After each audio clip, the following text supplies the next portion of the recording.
C'est un honneur, Olivia, d'être face à la plus belle femme d'Afrique. Et c'est vrai que vous êtes la troisième plus belle femme au monde, mais vous êtes la reine des cœurs des Ivoiriens et des Africains. Et franchement, c'est un honneur. Il n'est pas facile de se faire un prénom lorsqu'on a un nom tel que le vôtre, mais vous y êtes arrivé à force de travail et d'abnégation. Et ça, je vous tire mon chapeau. En fait, vous incarnez plus qu'une reine de beauté. Vous incarnez des valeurs. Et rarement on a vu une Miss susciter autant d'engouement, non seulement en Côte d'Ivoire, mais en Afrique, mais aussi dans le monde entier. Et comme on l'a vu à Porto Rico, la salle acclamait. Et c'était vraiment quelque chose d'assez fort et émouvant. Vous nous avez captivés par votre beauté, certes, mais surtout parce que votre histoire est une leçon. Une leçon pour nous, une leçon pour la jeunesse africaine. Et d'Abidjan à Douala, de Paris à Singapour, de San Juan à Buenos Aires, ce sont des milliers de jeunes qui ont su s'identifier à vous, Olivia. Votre parcours montre que la culture de l'excellence, le travail acharné, le souci du détail, on a vu sur vos réseaux sociaux comment vous étiez très pointilleuse, l'audace, la confiance en soi sont des valeurs qui peuvent conduire au sommet. En fait, vous nous montrez que le travail, ça paye. Le travail paye. Nous sommes des milliers à vous avoir découvertes. Moi, je vous ai découverte à la faveur de l'élection Miss Côte d'Ivoire 2021. Mais aujourd'hui, en réalité, nous sommes des millions à vous avoir littéralement adopté. Voilà. Et dans le classement des femmes qui ont un impact sur la jeunesse africaine, je suis sûr qu'en 2022, on vous mettrait dans le top 3 parce que vous avez vraiment su porter ces valeurs-là dans lesquelles on s'identifie tous. En 2030, Olivia, sachez-le, 750 millions d'Africains auront moins de 18 ans. C'est dans 8 ans. Et vous serez à peine trentenaire.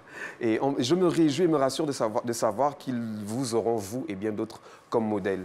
Vous avez placé votre mandat sous le signe de la promotion de l'éducation, la défense des droits de la femme, des filles, le fait de s'accepter, de s'assumer, la confiance en soi, aller au bout de ses rêves. En fait, si vous étiez une femme politique, votre slogan serait « Yes, we can ».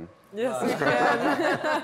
Parce qu'en fait, comme Barack Obama et bien d'autres personnages qui ont marqué l'histoire dans leurs domaines respectifs, vous avez cette capacité à pousser les gens à se surpasser. Rien qu'en vous regardant, certains dans leurs domaines respectifs veulent aller également plus loin. Et ça, c'est vraiment quelque chose qui nous a tous portés, qui nous a fait veiller jusqu'à 4 heures du matin. Moi, en général, je le fais pour le foot, mais là, je l'ai fait pour Miss Monde parce que c'était vous.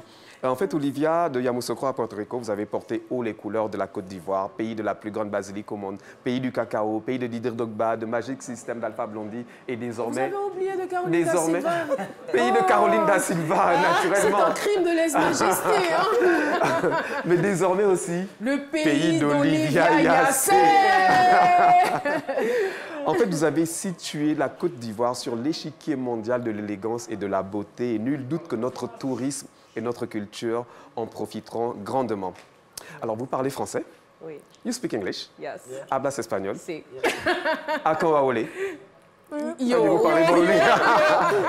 Je vais donc finir en baoulé par une phrase tirée de votre discours de présentation à Miss Côte d'Ivoire 2021. Je ne sais pas si mon baoulé est bon, mon accent.